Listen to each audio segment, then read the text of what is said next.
Vamos ao texto sagrado, Neemias capítulo 6, você está lá comigo? Amém. A palavra do Senhor diz assim, aleluia. Tendo ouvido Sambalate, Tobias, Gesem, o arábio e o resto dos nossos inimigos, que eu tinha edificado o muro e que nele já não havia brecha nenhuma, ainda que até este tempo não tinha posto as portas nos portais. Sambalate e Gesem mandaram dizer-me: vem, encontremo-nos nas aldeias, no vale de Ono. Porém, intentavam fazer-me mal. Essa frase é muito importante. Intentavam fazer-me mal.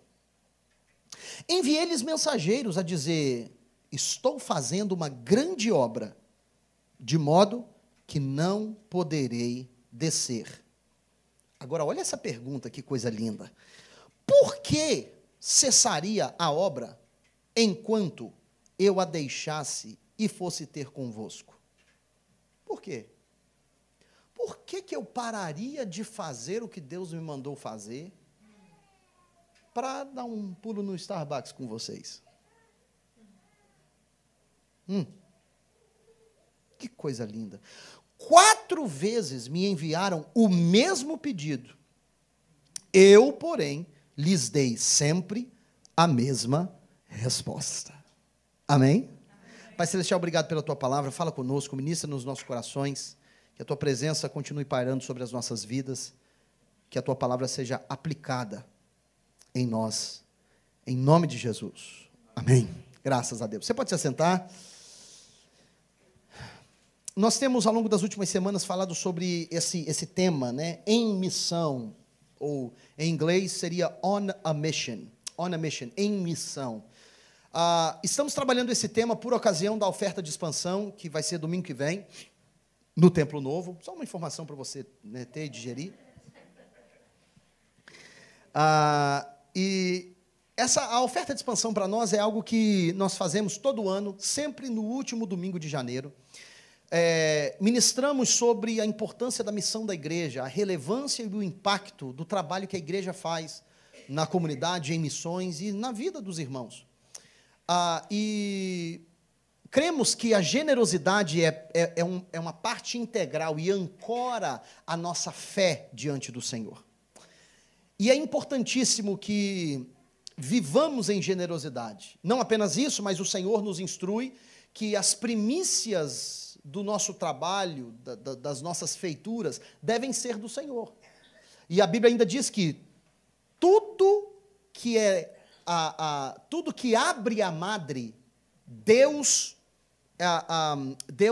declarou que é dele. Então, o que é o que abre a madre? É o que vem primeiro, entendeu? Então, no tempo do Antigo Testamento, o povo de Israel, eles praticavam isso de várias formas. Quando você tinha um filho primogênito, você tinha que fazer alguns sacrifícios específicos, né?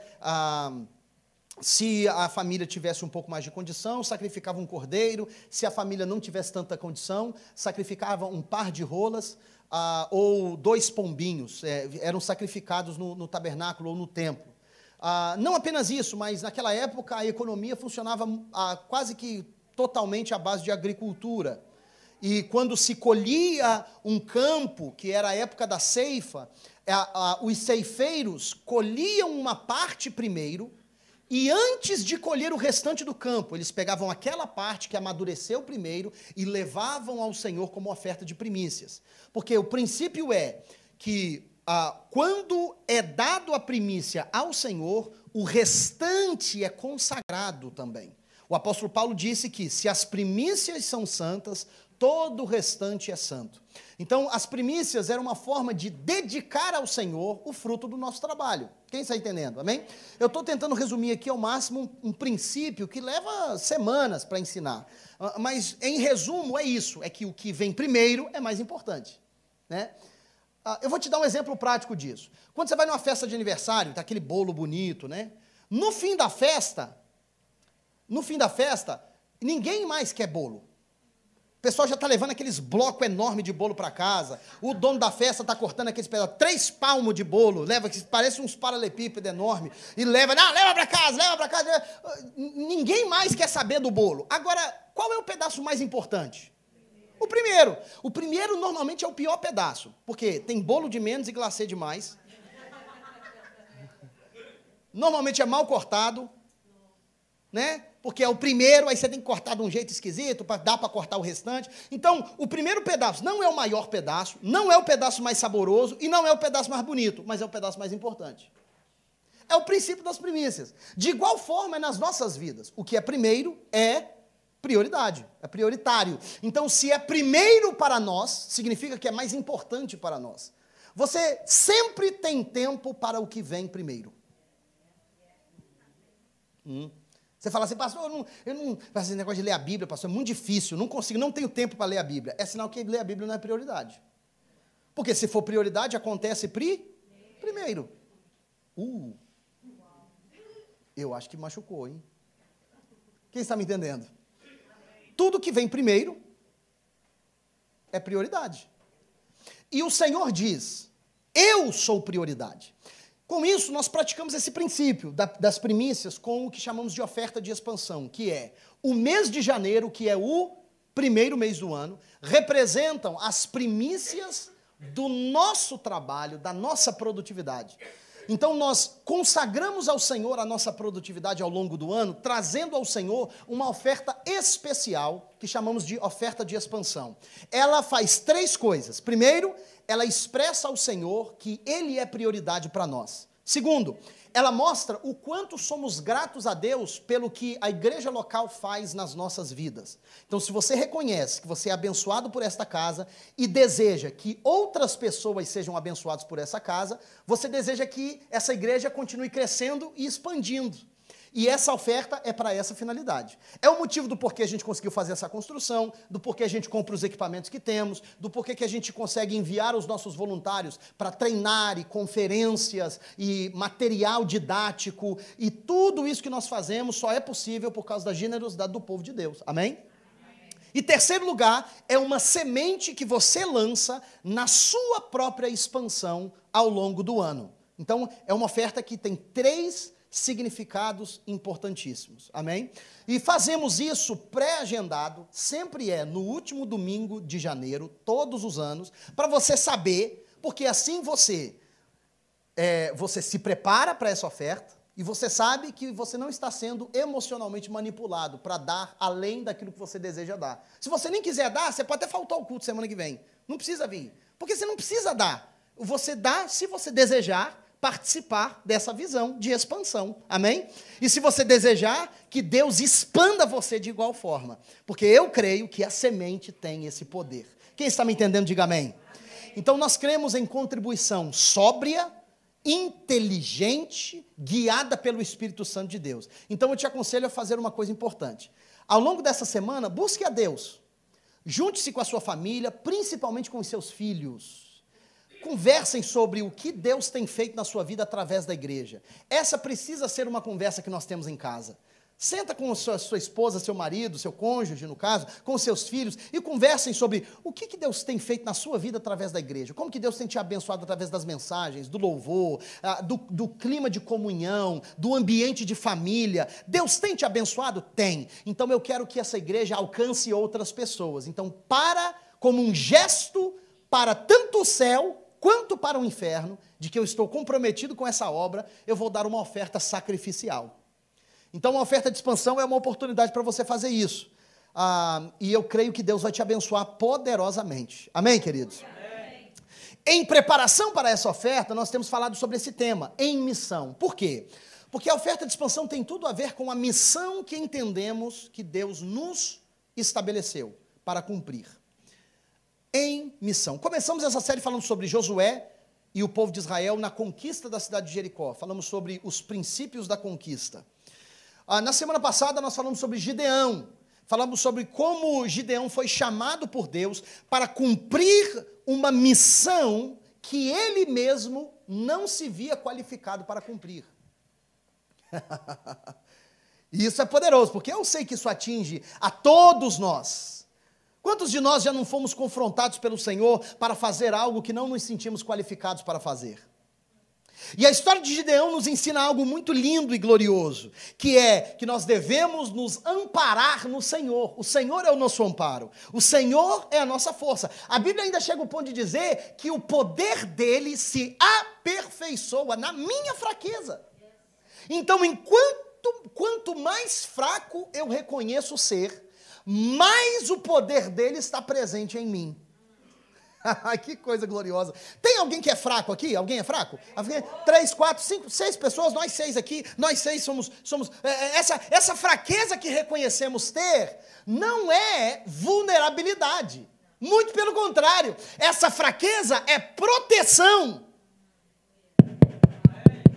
Porque enquanto eu reconheço a minha fraqueza, eu sou protegido do meu próprio orgulho, da minha própria altivez, por depender do Senhor, que é quem me sustenta. Quando eu julgo ser forte, é aí que eu estou vulnerável. Porque a Bíblia diz que quem está de pé, cuida para você não tomar uma rasteira. Quem está me entendendo? Aprendemos isso com Gideão de uma forma muito linda, porque Gideão estabelece uma convicção no propósito que Deus havia chamado ele para realizar. E uma vez que ele estabelece essa convicção, ele está comprometido com a estratégia que Deus começa a implementar. E isso é chave, querido. Por isso que nós precisamos ter clareza ao ouvir a voz de Deus. Porque uma vez que Deus fala conosco, nós não podemos nos virar para a direita nem para a esquerda. E precisamos desenvolver a convicção que só quem tem certeza do seu chamado pelo Senhor desenvolve nos seus corações. Gideão nos ensina outra coisa muito importante, que é o mesmo assunto que temos para tratar hoje com Neemias, que é como o inimigo tenta nos impedir.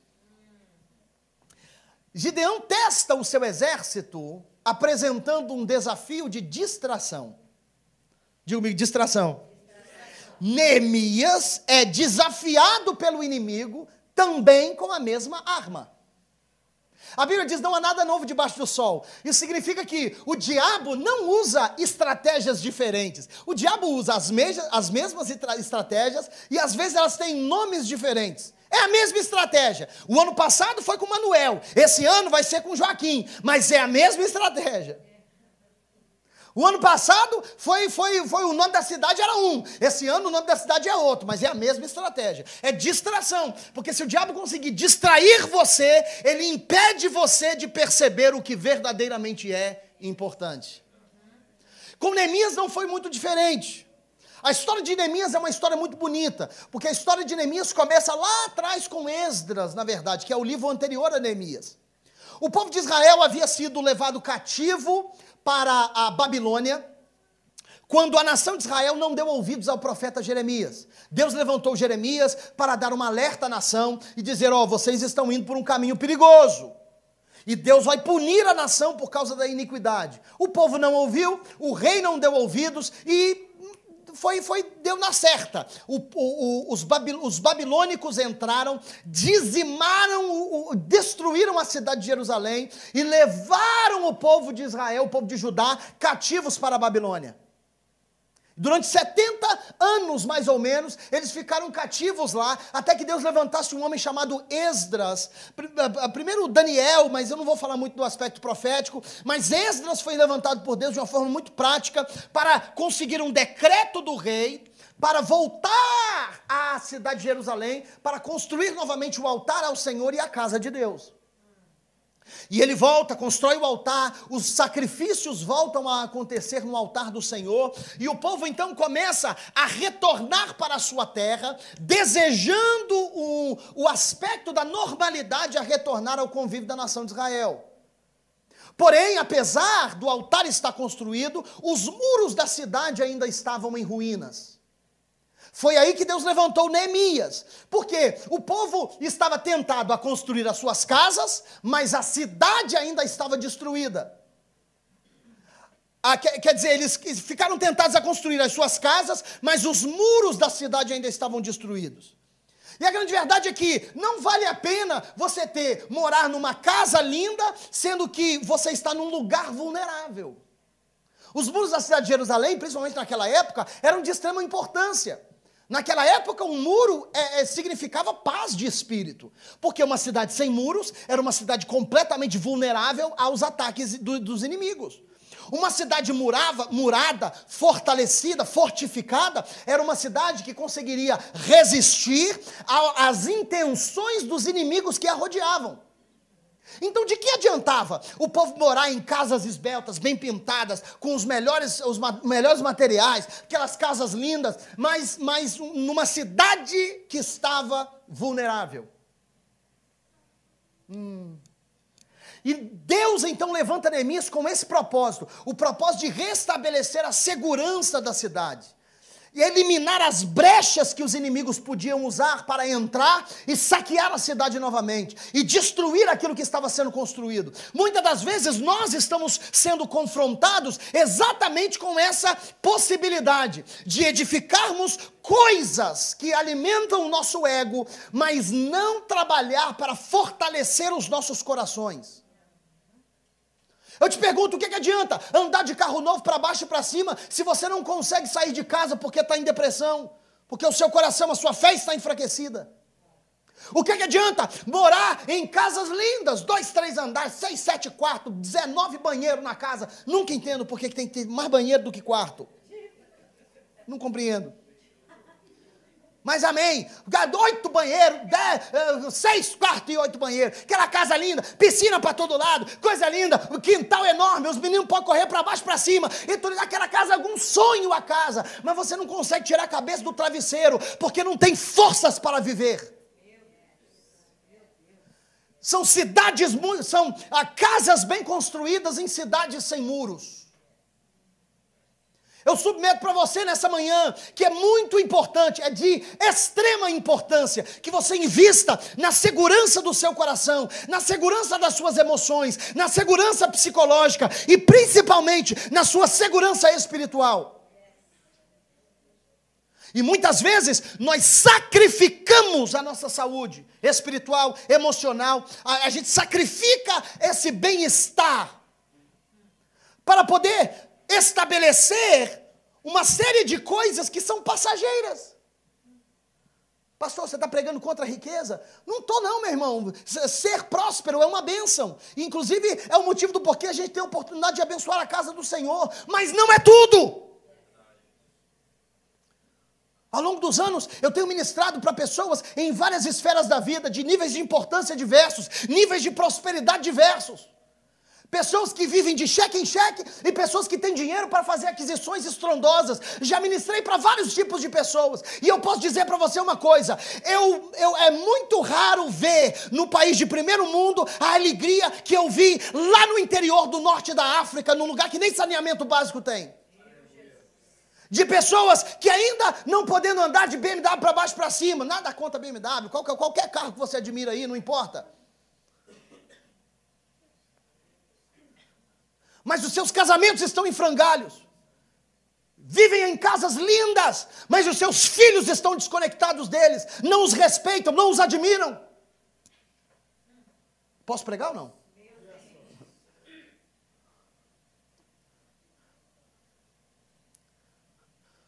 Porque são casas lindas em cidades sem muros. E Neemias é chamado por Deus, levantado por Deus, para restabelecer a ordem na cidade. E ele começa a construir, ele constrói de uma forma muito linda, porque a Bíblia diz que em 52 dias, eles reconstroem os muros em volta da cidade inteira. Aí você pensa o murinho, né?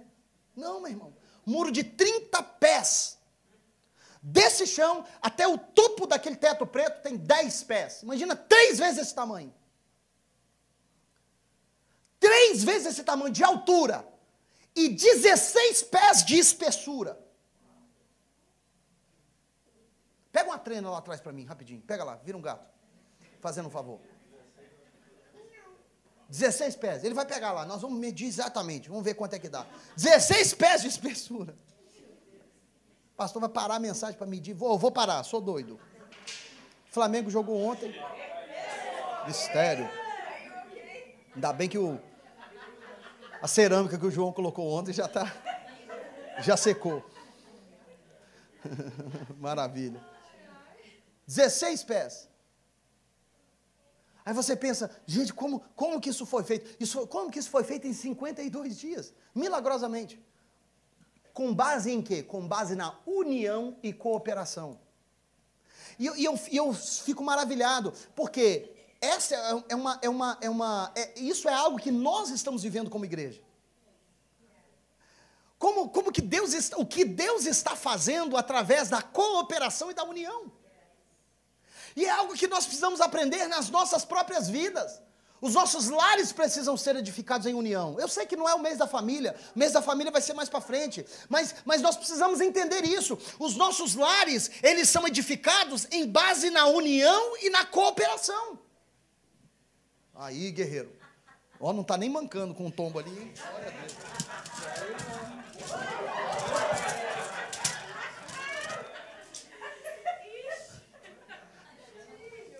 Aí. 16 pés, isso aqui, ó. Olha lá. Hã? Tava todo mundo querendo ver o pastor Diego cair. Aqui não, neném. Obrigado. Obrigado. 16 pés. Vou deixar isso aqui para você considerar. Não trava. Então deixa arder. Quem está me entendendo, queridos? O espírito de cooperação. Aí olha só que coisa linda. Volta para mim, volta comigo no capítulo 4. Capítulo 4. De Neemias. Olha só, o capítulo 4. Aí você vai ver que desde a edificação dos muros, os inimigos de Israel estavam uriçados, querendo impedir essa construção. E os inimigos de Israel se levantaram contra, para quê? Para trazer confusão, intimidação, para impedi-los de edificar. Olha o versículo 14, presta atenção. Neemias capítulo 4, versículo 14. Inspecionei e dispus-me e disse aos nobres, aos magistrados e ao resto do povo, não os temais quem? Os inimigos que estavam querendo intimidar o povo para parar de edificar. Ele diz, lembrai-vos do Senhor, grande e temível, e pelejai pelos vossos irmãos, vossos filhos, vossas filhas, vossa mulher e vossa casa. Neemias está dizendo, gente, lembra o que é importante. Não deixa que o medo te impeça de investir naquilo que Deus te deu. E sucedeu que, ouvindo os nossos inimigos, que já o sabiam, que já o sabíamos, e que Deus tinha frustrado o desígnio deles, voltamos todos nós ao muro, cada um à sua obra. Daquele dia em diante, olha só que coisa poderosa, daquele dia em diante, metade dos meus moços trabalhava na obra e a outra metade empunhava lanças, escudos, arcos e couraças. E os chefes estavam por detrás de toda a casa de Judá. Os carregadores que por si mesmos tomavam as cargas, cada um com uma mão, com uma das mãos, fazia a obra, e com a outra segurava a arma. Meu Deus, eles edificavam, era assim, arma na mão, pá.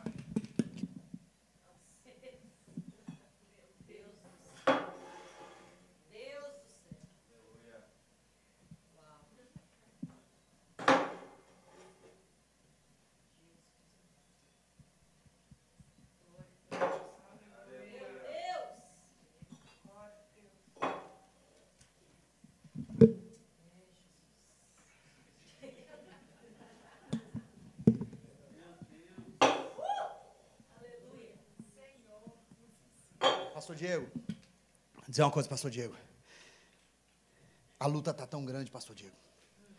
Está tão grande. Eu não vejo nem como que esse ano eu vou terminar ele diferente de como eu comecei, não. Não tem como edificar nada, não. A luta está grande demais. A luta está... Meu irmão, espada numa mão, tijolo na outra.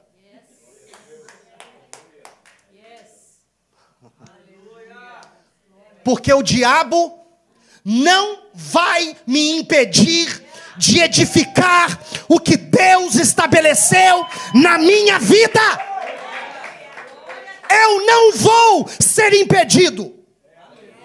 Não vou. Espada na mão.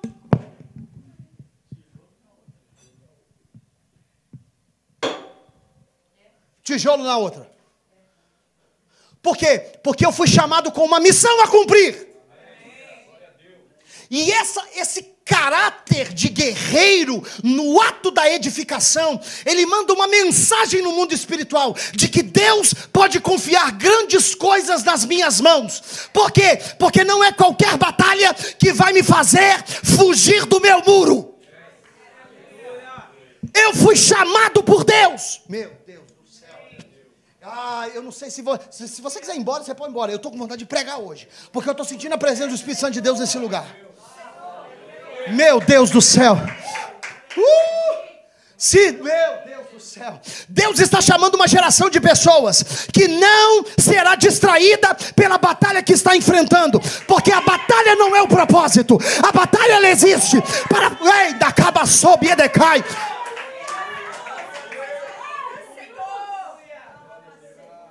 Vira para quem está do seu lado e diga: espada na mão, tijolo na outra. Ei. Pastor, mas tá difícil, pastor, tá penoso, tá difícil. Meu irmão, espada numa mão, tijolo na outra. Espada numa mão, tijolo na outra. Espada numa mão, tijolo na outra. Enquanto eu luto, eu edifico. Enquanto eu luto, eu construo. Enquanto eu batalho, eu pelejo, eu construo e eu edifico.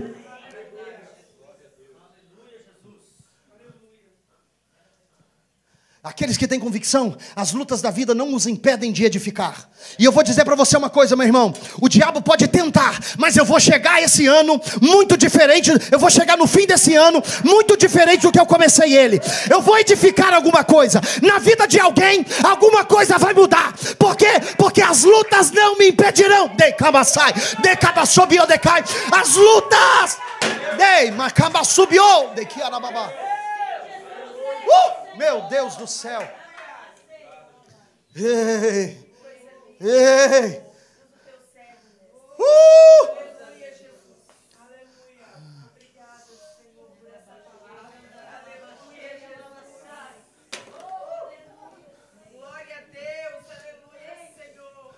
Nós temos desenvolvido uma cultura pós-moderna de um sentimento de autocomiseração, de pena de si mesmo. A gente tem pena demais de nós mesmos. A gente tem pena demais dos nossos traumas, dos nossos deslizes, da nossa história, de quem não tivemos na infância ou quem não temos agora. A gente tem pena demais de nós mesmos. Pastor, mas a minha história é traumática. Pastor, a minha história... Eu tenho certeza que é. Mas a Bíblia é clara quando diz que todas as coisas cooperam para o bem daqueles que amam a Deus e são chamados segundo o seu propósito. Então, meu irmão, se você tem uma luta que está enfrentando, então pega a espada, mas não larga o tijolo. Não larga o seu tijolo.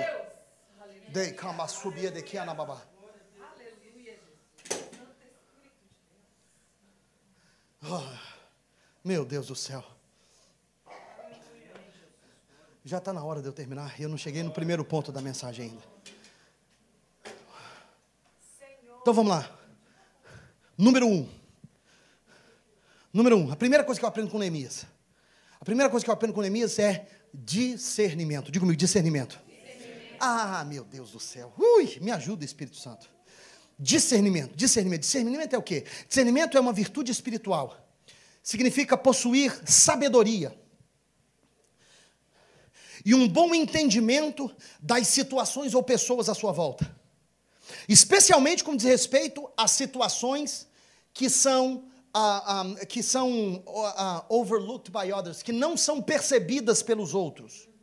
Discernimento é, toma nota, se você está tomando nota, escreve isso. Discernimento é aprender a pensar com os pensamentos de Deus. E praticar isso espiritualmente. Isso significa ter um senso de como as coisas são vistas pelos olhos de Deus e enxergá-las da maneira que Ele enxerga, que são descobertas. Para o Senhor não há nada encoberto, para o Senhor tudo está descoberto. Discernimento é isso. Discernimento ouça isso, pelo amor de Deus. Discernimento é a capacidade de não permitir que as suas emoções obstruam a sua percepção espiritual. Posso pregar? Posso pregar hoje? Quem gosta de Bíblia veio hoje ou não? Discernimento é não permitir que as suas emoções obstruam a sua percepção espiritual. Para ter discernimento, porque discernimento não é conhecimento, e discernimento tem muito mais a ver com sabedoria. E é algo que é impartido aos filhos de Deus, principalmente com aqueles que têm uma proximidade com o Senhor. Por isso que nós temos que investir no nosso relacionamento com Deus. Porque quem está longe de Deus não ouve a sua voz com a mesma clareza. E se tem uma coisa que o diabo sabe fazer é enganar. Começou com Eva no Éden, ele tentou com Jesus no deserto e não foi bem sucedido. Porque, como que você enxerga isso em Neemias, pastor Diego? Olha o capítulo 6, versículo 2, rapidamente. Capítulo 6, versículo 2. Neemias deixa claro o discernimento que ele recebe do convite de Sambalat e Gesem.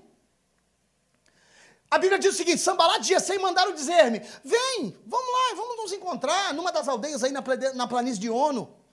Vamos tomar um café. Neemias, vamos lá naquele restaurante novo, ali em Ono, uma pracinha ali de Ono. Rapaz, um lugar fantástico, fenomenal. Vamos bater um papo ali.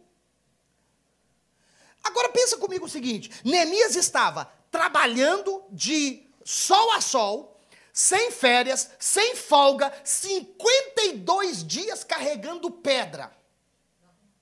Eu carreguei um saco de cimento com Eurico ontem por uns 4 minutos, quase morri.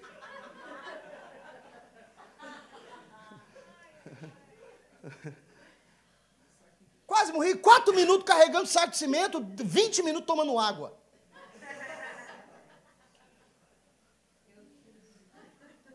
$52 dias carregando pedra, fazendo muro. E tinha que ser ágil, rápido, porque os inimigos estavam salivando para destruir Israel e tomar os seus despojos. Os inimigos estavam... Neemias foi levantado pelo Senhor com um senso de urgência. 52 dias. Pim, pim, pim, pim, pim, pim, pim, pim, pim. Aí chegando no final da obra. No final da obra. A Bíblia diz que só faltavam as portas. No final da obra. Chega um convite desse. Se sou eu...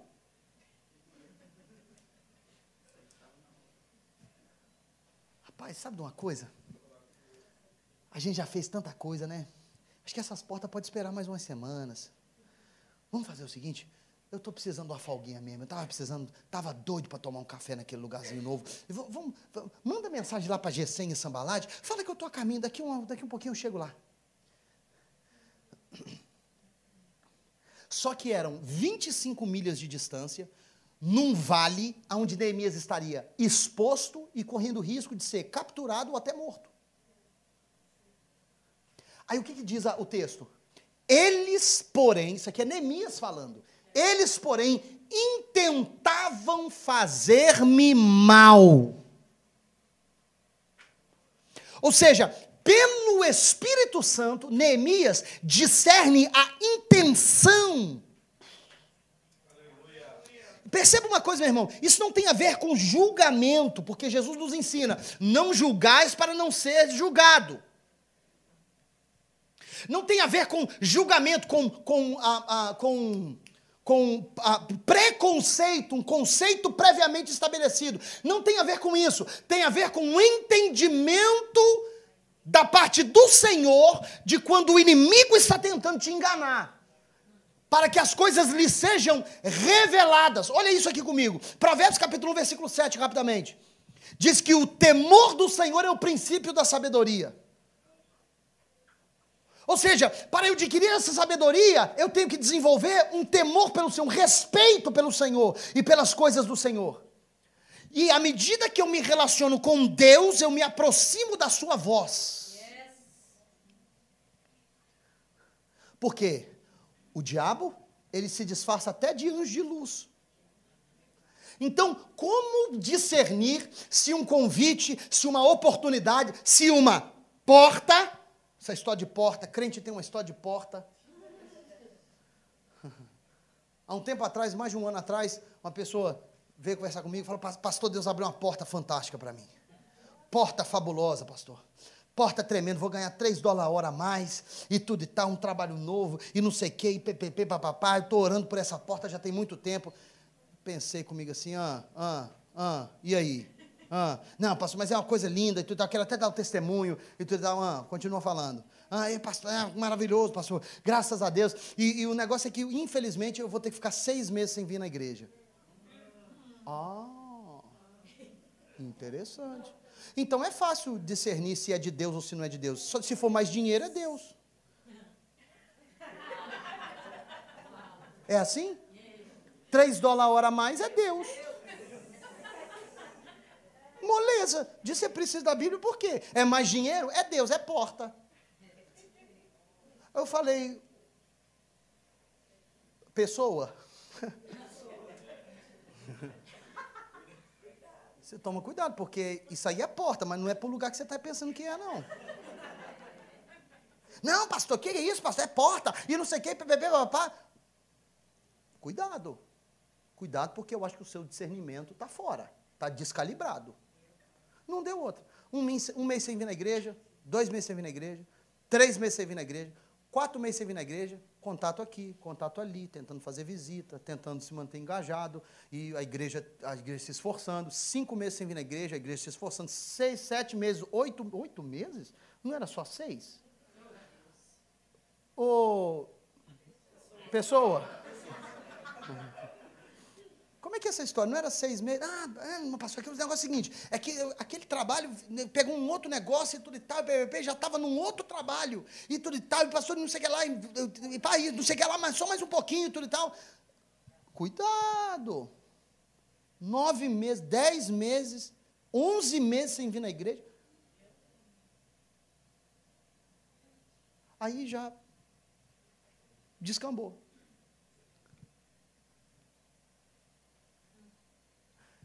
Por quê? Nós precisamos de discernimento. Você sabe por quê? Porque o diabo, ele não aparece para você cheio de dente, babando com aquela cara horrível. Não, meu querido. O diabo aparece nos panos, barbinha feita, cheirosinho. E muitas vezes tem uma expressão em inglês que diz, você pode colocar batom num porco, mas ainda é porco. E é verdade. E cabe a nós discernir se aquilo é Deus ou está apenas maquiado.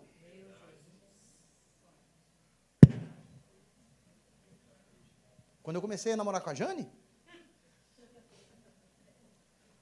essa mulher maravilhosa, pensei comigo, tem que ver o que está por trás desse negócio aí.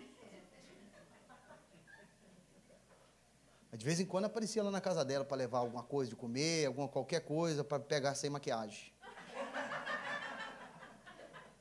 Só para ver o que está por trás da maquiagem. Eu tenho que saber, eu vou acordar com ela o resto da minha vida. Eu tenho que gostar do que eu estou vendo. Amém? Cadê os guerreiros aí? Cadê os varões? Cadê o manto? Manto de Meneghébia. Pentecoste. Quero ver sem rímel, quero ver sem aquelas paradinhas, não tem aqueles ferramentas de tortura que eles põem no olho assim? Tem que ver sem aquele negócio. Tem que ver se é batom, tem que ver. Aí um dia eu cheguei lá, abriu a porta, ela estava parecendo o Gasparzinho, com aquela máscara branca no rosto. Falei, é assim, eu quero ver isso aí. Eu quero vir, gostei, e é isso mesmo, glória a Deus! Pronto! Essa semana faz 9 anos que eu olho a cara dela de manhã cedo e adoro, todo dia, glorifico a...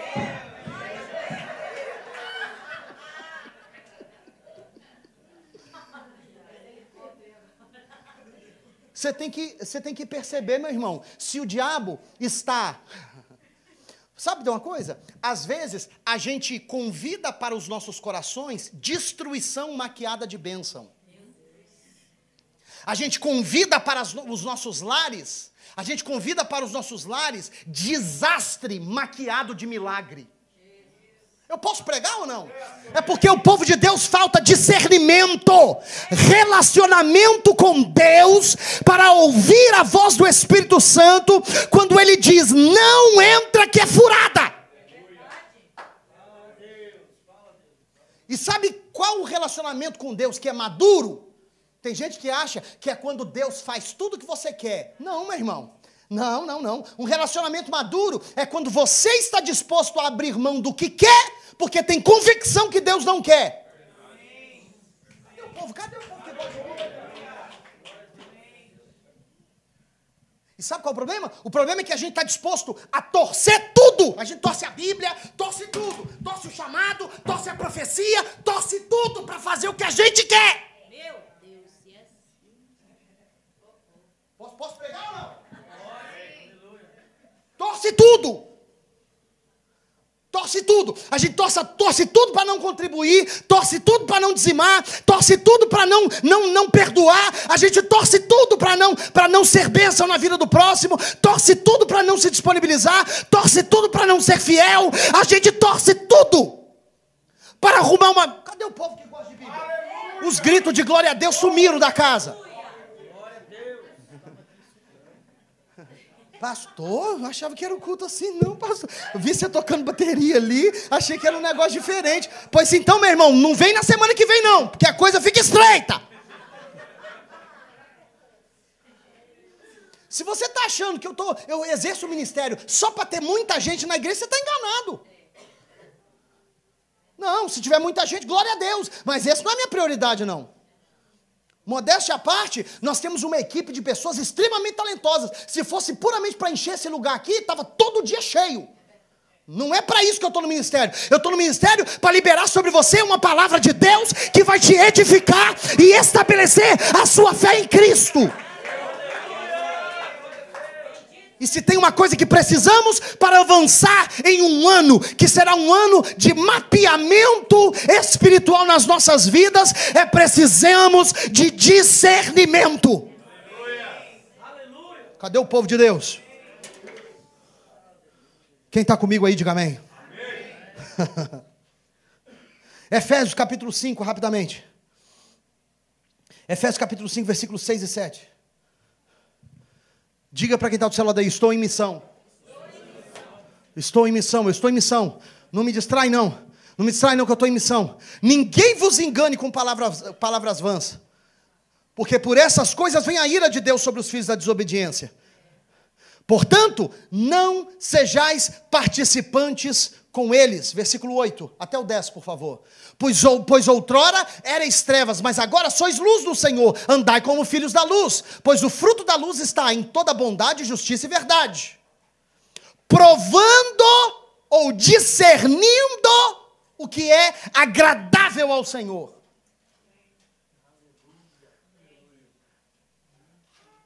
Tem muita gente que serve a Deus para receber o que sempre desejou. Deus não promete que vai dar tudo o que desejamos. Não, essa promessa não tem na Bíblia. A gente precisa servir a Deus para receber força, para rejeitar o que queremos. Aleluia. Em virtude do que Ele quer. E nas nossas vidas, muitas vezes, o que Ele quer sofre em detrimento daquilo que nós queremos. É fácil servir a Deus quando os nossos interesses se alinham com os dele. A minha pergunta é, você consegue servir a Deus com a mesma intensidade, com a mesma alegria, com a mesma disposição, quando os seus interesses conflitam com os dele? Pelo jeito o povo do Glória a Deus não veio na igreja hoje. Eu preciso correr para terminar, né? 1h14 já. Então, o primeiro ponto foi... Segundo, eu termino aqui. Considere a sua missão grandiosa. Considere a sua missão grandiosa. Se você não considera o que você está fazendo grande, é um sinal de que você ainda não compreendeu que você está em missão. E é uma missão dada por Deus. A minha missão, queridos, ela não é grande porque sou eu que estou fazendo. A minha missão é grande por causa de quem me comissionou. Amém.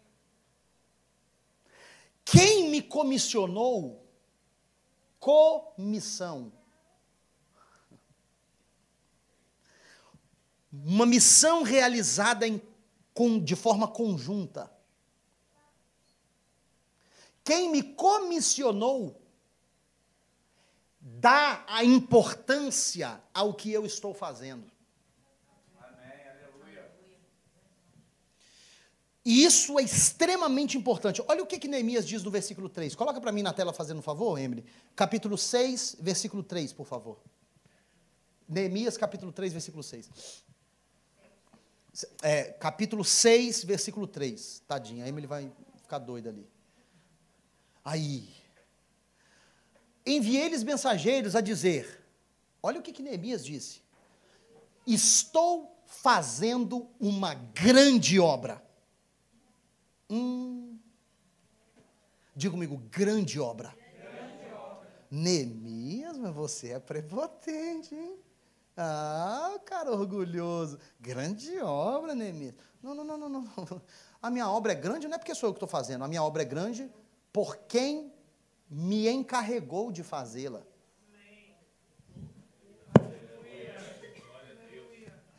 A consciência de que o que eu estou fazendo é uma grande obra determina a minha postura. Porque se a minha obra é grande, eu não vou viver de qualquer forma. E essa compreensão, ela é a base que estabelece o meu caminhar.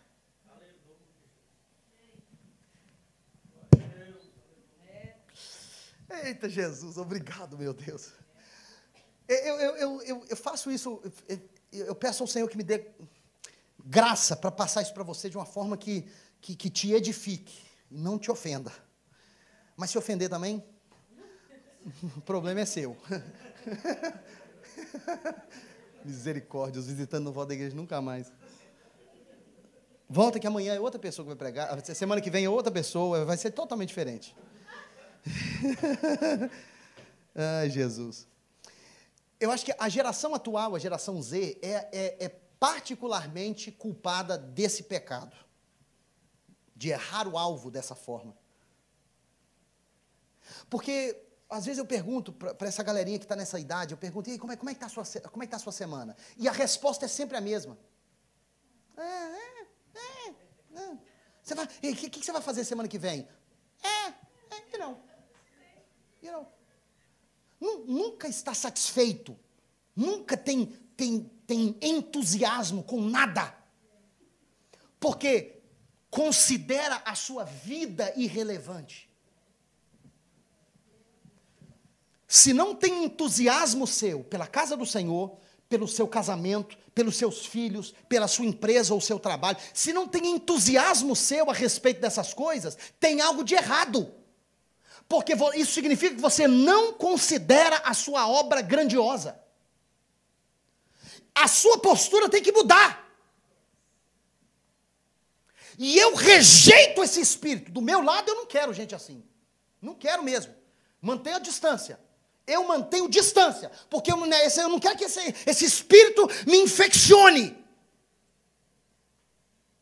Eu quero levantar entusiasmado a respeito daquilo que Deus estabeleceu para eu realizar. Amém. Eu quero estar sempre entusiasmado. Entusiasmado pela minha esposa, entusiasmado pelos meus filhos, entusiasmado pela minha empresa, entusiasmado pelo meu trabalho. E chegar aqui, pastor, mas não tem apoio, não tem isso, não tem aquilo, não importa. Eu estou fazendo uma grande obra e não vou me distrair.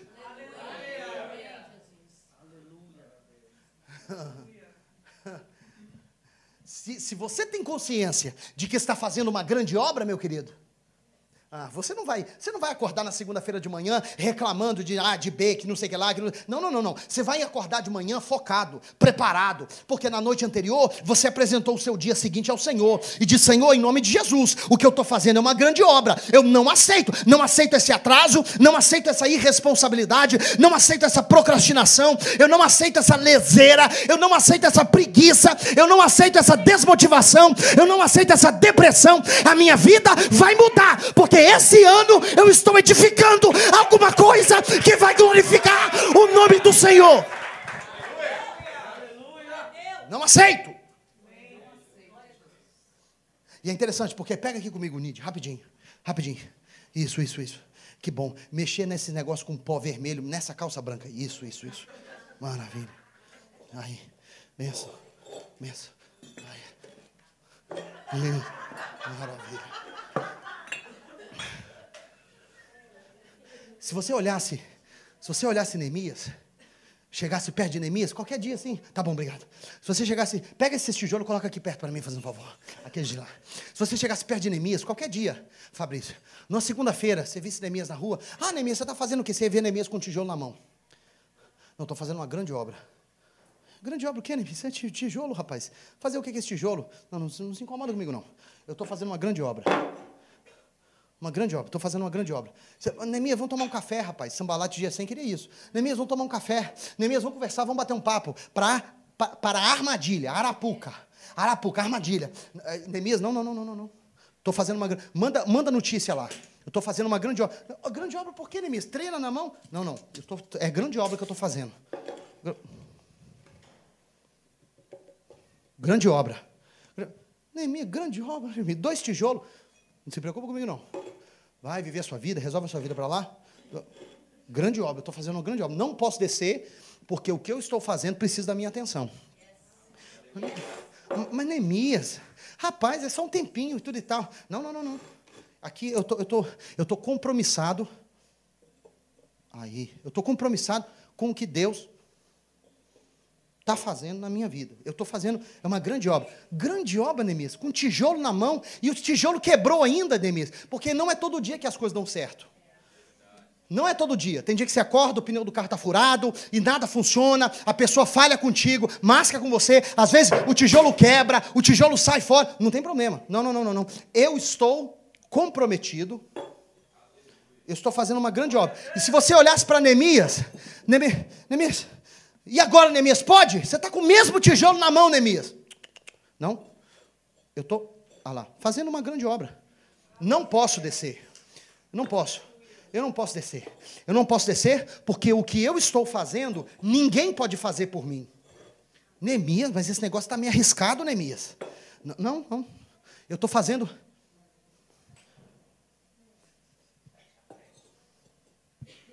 Grande obra que eu estou fazendo. Grande obra, Neemias. Grande obra. Neemias, isso aqui é só um tijolo, Neemias. Está todo mundo preocupado com o que eu vou fazer com tijolo, né? Fica mesmo. Fica esperto. Não distrai, não. Não distrai, não, porque você nunca sabe quando você vai ser parte da minha ilustração. Está fazendo o que, Neemias? Grande obra. Estou fazendo grande obra. Grande obra. Não posso descer. Eu não posso descer. Porque, ouça isso, pelo amor de Deus. Jesus.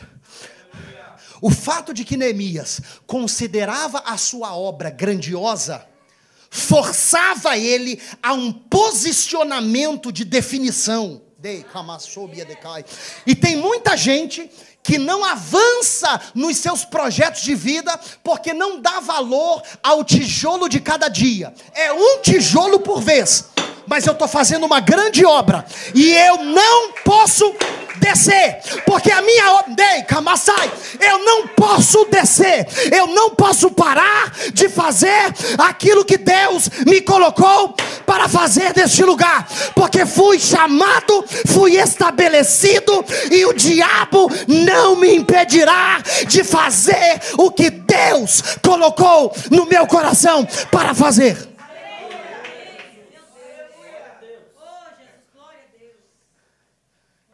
É um tijolo de cada vez.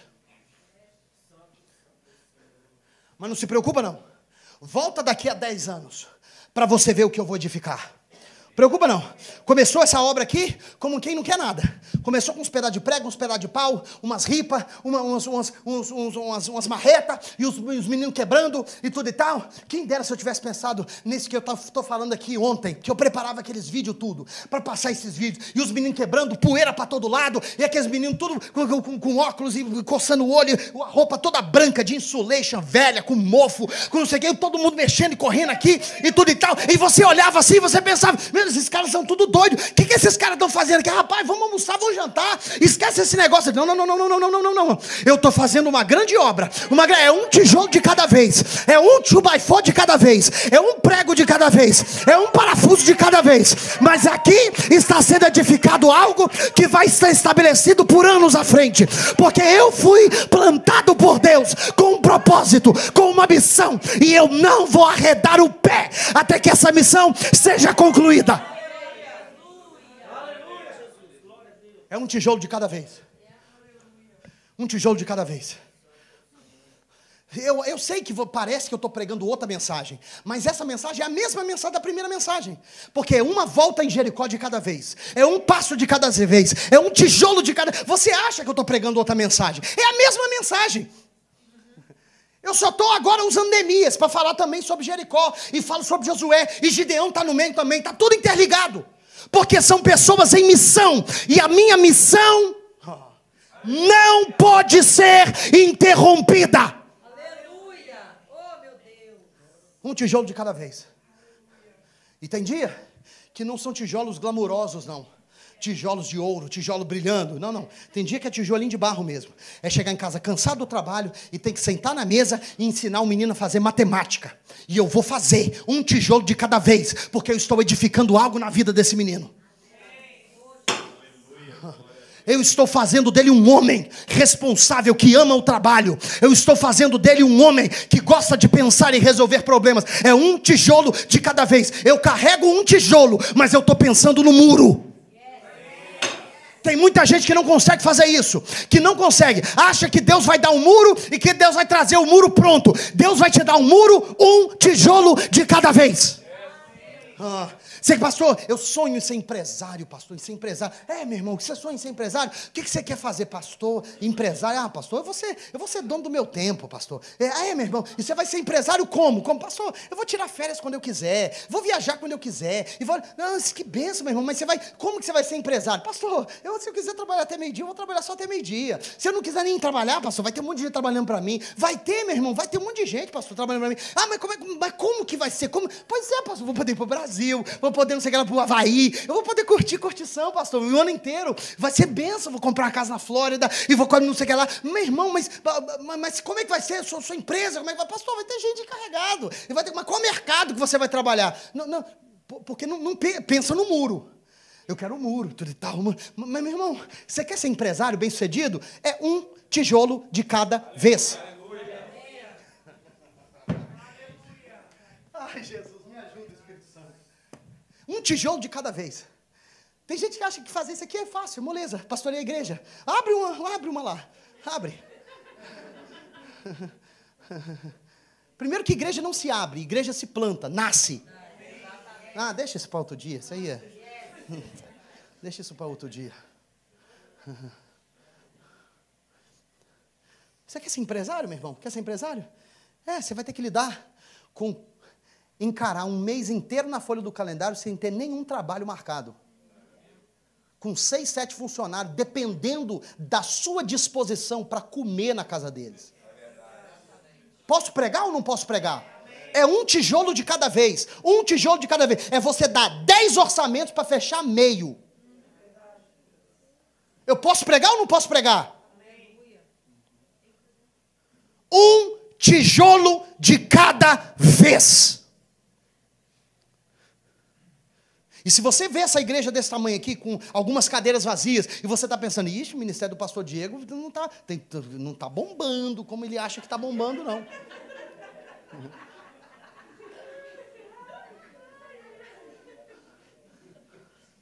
Você não sabe de nada, meu irmão. O meu olho não está no muro. Meu olho está nesse tijolo aqui. Um tijolo de cada vez. Um ensinamento de cada vez. Uma mensagem de cada vez. Um discipulado de cada vez. Um grupo pequeno de cada vez. Um culto de cada vez. Um ensaio de cada vez. E se você não está percebendo, tem um muro sendo erigido pelo nome e a glorificação do Senhor. Quem está me acompanhando, diga amém. Misericórdia. Coloca em pé, vamos terminar esse negócio. Eita, Jesus. Ano que vem a gente termina de pregar. Não perca a oferta de expansão do ano que vem, para você terminar de ouvir essa mensagem.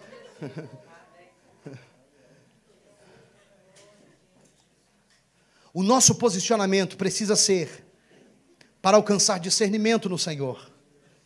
E nós precisamos considerar a nossa obra grandiosa.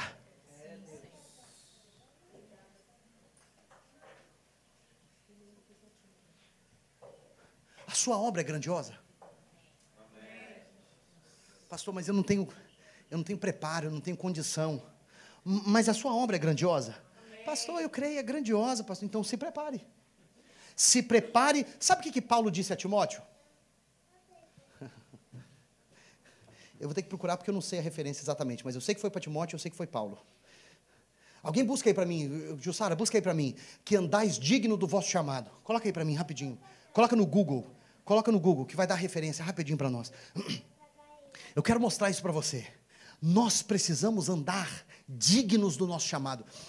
O que isso significa? A percepção que você tem da sua missão, ela determina a forma como você vai proceder, como você vai viver. E se o seu trabalho não é reconhecido como grande obra, você vai fazer de qualquer forma, não vai se importar se for demitido. Por quê? Porque o seu trabalho não precisa comunicar a glória de Deus. Sua família vai andar capegando. Por quê? Porque o seu casamento, na sua visão, não vai precisar refletir a glória de Deus.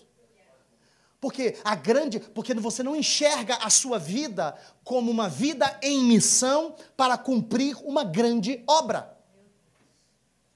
E Deus está dizendo para você, a obra, você está em missão, e essa obra é grande demais para você abandoná-la e atender coisas que frutificam ou destroem a frutificação na sua vida. Rogo-vos, pois, em Efésios, eu, o prisioneiro do Senhor, que andeis como é digno da vocação com que fostes chamados. Versículo 2.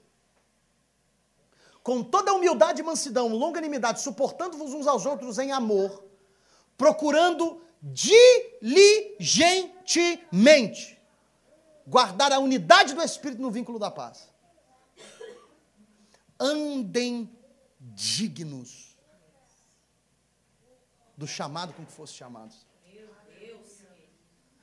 E a gente acha que esse chamado é só, pastor, aí, ó, o senhor que prega na igreja, eu nem aviso, eu dou, e não tenho oportunidade de orar no microfone, então não sou chamado para nada.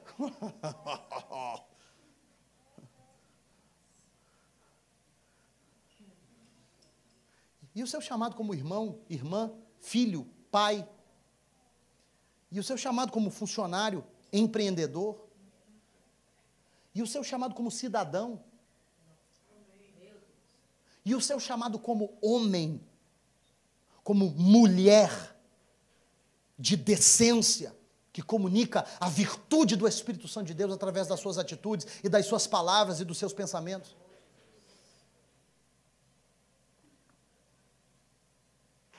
Quem está me acompanhando, diga amém. Segura na mão de quem está do seu lado. Meu Deus. Deus falou contigo hoje, amém ou não? Amém. Deixa o Espírito Santo de Deus fluir através de você na vida do seu irmão. Aperta a mão dessa pessoa. Deixa que a presença de Deus seja transferida. Que corra como uma corrente elétrica nesse lugar hoje, em nome de Jesus. Pai Celestial, eu agradeço ao Senhor pela forma como o Senhor tem nos visitado nesse dia.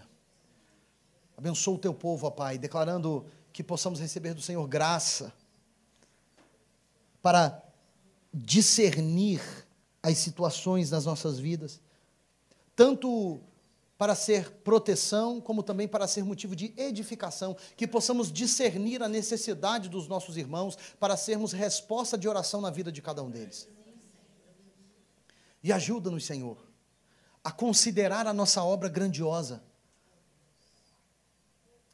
para que possamos viver de forma entusiasmada, em prol daquilo que o Senhor nos chamou para fazer. E que em tudo em nossas vidas o nome do Senhor seja glorificado. Em nome de Jesus. Senhor, despeça-nos na tua paz, leva-nos em segurança para os nossos lares. Multiplica em nós a tua graça, o teu favor. Nos dê uma semana de vitória na tua presença. E que a bênção de Deus, o nosso Pai, a graça do nosso Senhor e Salvador Jesus Cristo e as divinas consolações do Espírito Santo de Deus repouse sobre a igreja do Senhor hoje e sempre. Amém.